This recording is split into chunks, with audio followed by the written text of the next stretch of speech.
Hi guys, Abbott's Wood, Umbilical Boy on the Stump. This is Free Will Part 2. Um, the argument as I see it, I'm going to try and stillman the things so that it's clear that I have grasped the issues before I present my position, is that every effect has a cause and all causes have antecedent conditions. So whether or not you believe that the world is determined, or even if it's indeterminate, like from a quantum mechanical point of view, both positions undermine the argument for free will. So from physics, you go right down to the brass tacks of matter being composed of atomic particles, quarks, quasars, whatever, and they have particular properties, and those properties universally mean that there are antecedent conditions, even if the antecedent conditions are indeterminate, as in the case of quantum properties of things. On this view, all physical actions have a predeterminate condition that leads to those actions. So that's the view from physics.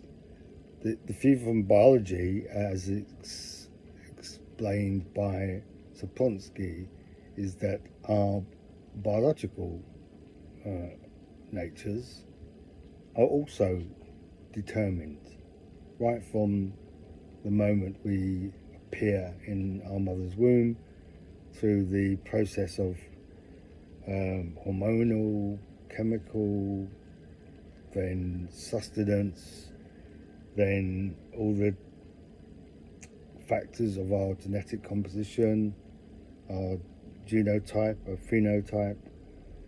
Everything about us has a kind of preconditions attached to them.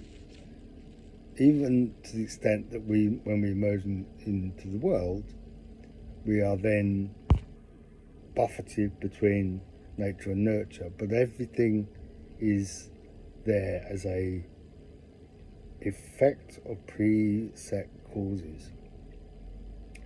So when we come to choose between having a cup of tea or a cup of coffee, our choices are in a sense dependent on what's gone before that, prior to that.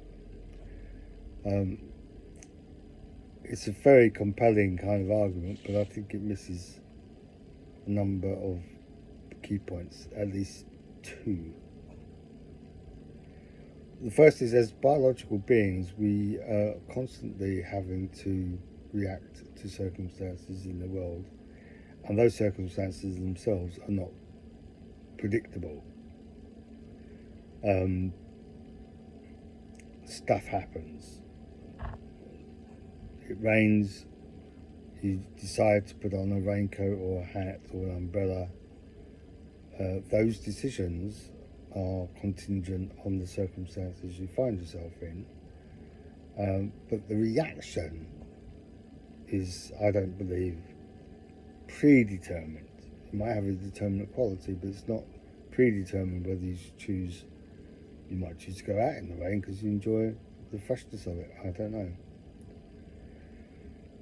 But more compelling for me is the argument from culture and society, and the fact that everything about us, our biological, our physical, is all contextualized within a social environment in which I don't think anything's predetermined.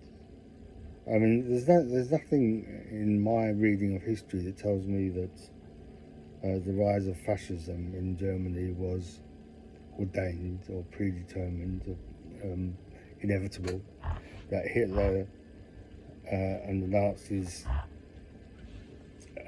genocide of the Jews was written in some molecular substrata of our physical and biological status.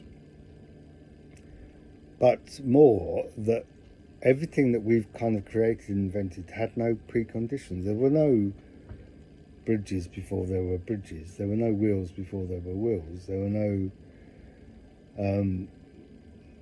aqueducts and viaducts, railway lines, until we created them. And there was nothing in the moment of our historical development through culture, through exchange, through invention, through discovery, to my mind, that has any predetermined element to it whatsoever.